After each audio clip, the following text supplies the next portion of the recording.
Hey everybody, and welcome back to Kerbal Space Program RP-0. Firstly, sorry this episode is so late. It's been very busy getting ready for Extra Life this weekend, and as such, this is probably the last episode that will come out before Extra Life 2020. So we've got that excitement coming for us.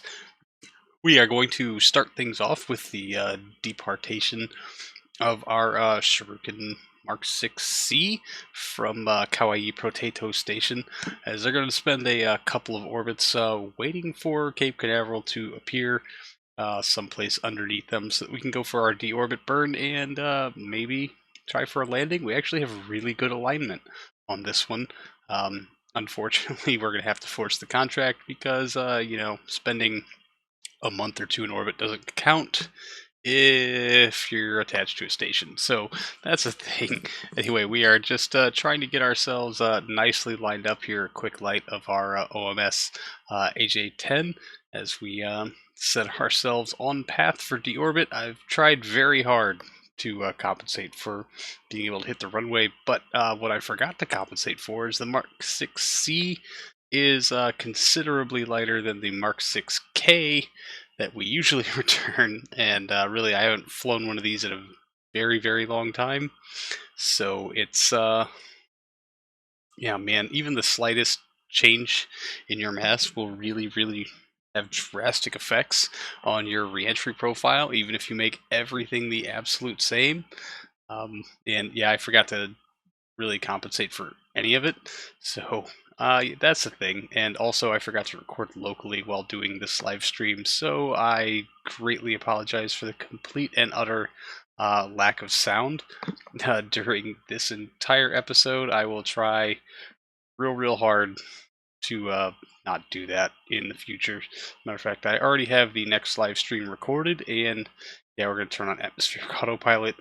Although the settings got reset for some reason, so it was trying to pitch me into the wind, which we absolutely do not want to do at 76 kilometers altitude. When we're trying to increase our cross range, we want, some pitch up there.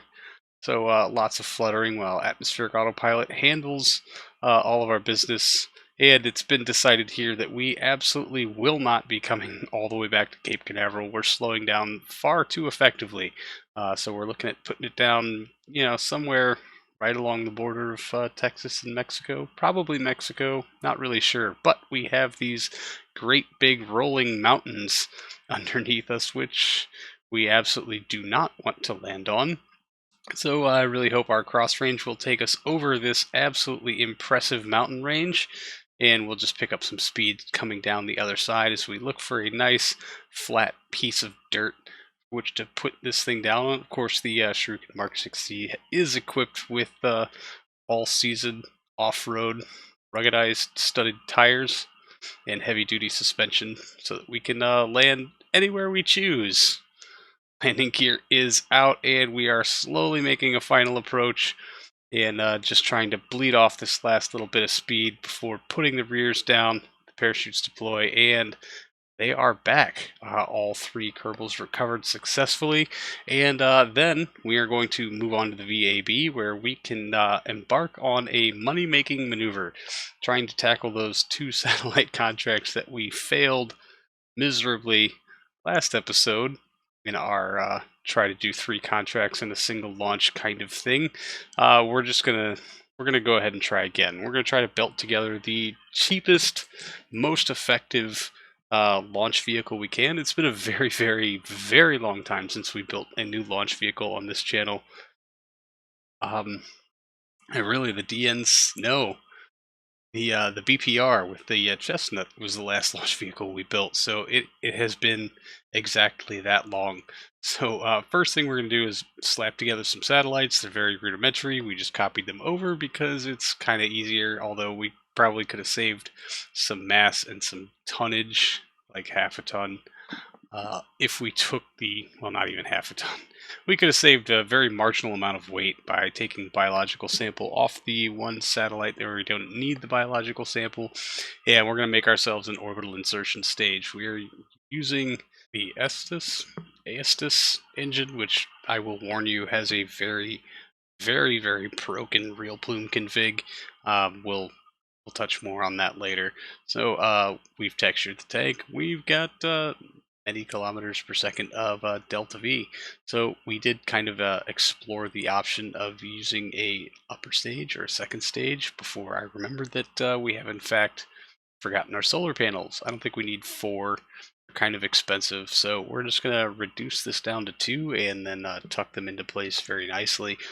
So we need a controller core that buys us 150 tons plus, like I guess we're up to about 6 tons on the top, which is lots of room to work with. So a little bit of scrolling around for engines and seeing what all of our options were. This is the part where I remember that I have stripped down this install a lot to preserve the stability of such. It has paid off. I just don't have a whole lot of parts available to me, and the ones I do have are pretty rudimentary, kind of basic. Ultimately, the decision was made that even though we could get a few kilometers per second out of a rather efficient upper stage, that maybe we should just exploit the fact that we have modern engines unlocked.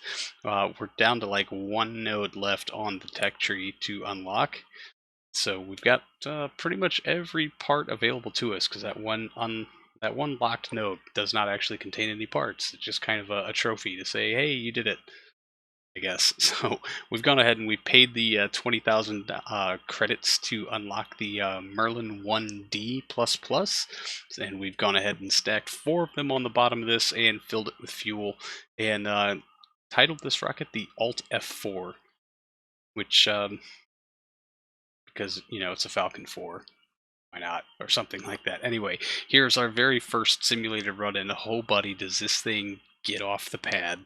It has all the thrust to weight ratio, and it just keeps building. So once we've yeeted ourselves out of the thicker parts of the atmosphere and really started to lean into our gravity turn, we're just going to go ahead and roll that throttle as far back as we can.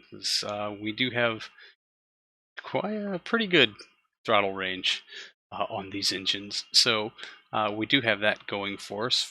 Fairing SEP, of course, went well, and then stage SEP, and you can see exactly how terabad the real plume config for the ASDIS engine is way back here in KSP 1.1.3, but orbital insertion goes off without a hitch. We are generating power, and we are in a pretty good place with this. And it costs us like 10,000 credits to manufacture, and we can slap one together in 4 days. And that's using some spare parts. I think the second one will cost us 5 days, and of course, tucking the engines into the fuel tank is the poor man's boat tail. So, we've got that going for us. We'll just adjust our staging, and we'll get 2 of these built just as quick as we can.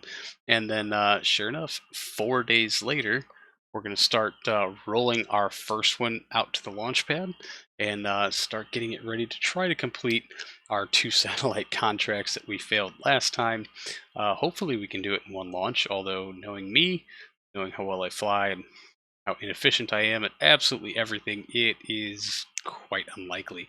So we're going to do the polar contract first, which requires us to launch along a southern heading. So we'll clear the pad and we'll start leaning into this, basically going almost true 180 south. We'll lean west a little bit to compensate for the rotation of the Earth underneath us. And of course, KSP being KSP, it is decided that not only do we not have a biological sample, that every part of this flight is completely invalid, which, hey, that's fine. We've force completed contracts we have actually completed, but KSP refuses to recognize in the past, and I'm not scared to do it again here. MECO has happened. Stage SEP will rotate, get our panels in the sun to make sure that we can get some kind of charge in this as we coast up to our apogee and prepare to do our orbital insertion burn, which comes pretty quickly. And then, yep, there's our guiding fairy of a real plume config kind of guiding us along. We'll go ahead and open up the solar panels on our payload also as we try to circularize this, and I will just overshoot by quite a significant amount actually. So we'll just about face and relight that engine. 15 ignitions on the ASDIS engine, so we can kind of abuse it. mean, really, if I use up more than 15 ignitions doing these satellite contracts, I have screwed up um, many times. So, a quick burn to circularize us at least at the correct altitudes. Our inclination does need to be changed by just a little bit, so we'll plot that node out. And KSP still refusing to acknowledge that we have completed any portion of this contract, which is quite frustrating because comparing the numbers and looking at the orbital track, we should absolutely be pretty well lined up to do it. Just a quick adjustment to make sure that we are within spec and not a single check mark. So, yeah, we're just going to deploy the payload, pull ourselves away, force complete the contract, and move on with our lives. So, we're going to attempt to fulfill both of them on a single launch, although, again, it's me. Don't get your hopes up. So the very first thing we're going to do is raise our apogee right near the equator as best we can, and in hopes of making that 90-degree plane change maneuver as cheap as possible. Although really getting it cheap enough to make it worthwhile really is the problem. You can see we've boosted ourselves up a little bit, and it's still way out of our budget to make it happen. So we'll go ahead and boost our orbit yet again in hopes that maybe we can get this down to something we can actually afford to do. But yep, nope. Even at this much higher altitude and being way out of spec, we don't even have the fuel, unfortunately, to make it happen. But hey, that's why we built 2 of the Alt F4s with the exact same payload. So just in case we couldn't do it in a single launch, we're still going to make our profit margins because this launch vehicle was insanely cheap. So we're just going to burn through the rest of our fuel. We actually did manage to turn around and then dispose of the unwanted payload in the atmosphere. So we've got our second Alt F4 out on the pad, rolled out, ready to go. This one is a equatorial satellite contract, and it is in a retrograde orbit. So our first step is basically just launch straight down the 270 vector and worry about the inclination change later. Again, that absolutely incredible thrust to weight ratio. I should be using these things for boosters on the DN series instead of the RD172s. Part count would be a bit higher, but man, I think we could do some. We could maybe fix our liftoff TWR issues on our big heavy launch vehicles if maybe we started switching everything out to Merlin 1Ds. So we're going to go ahead and jettison the second payload because we don't need it. We'll just give it a little bonk, get it clear, and then make our orbital insertion burn after having completed our booster stage and all the other things.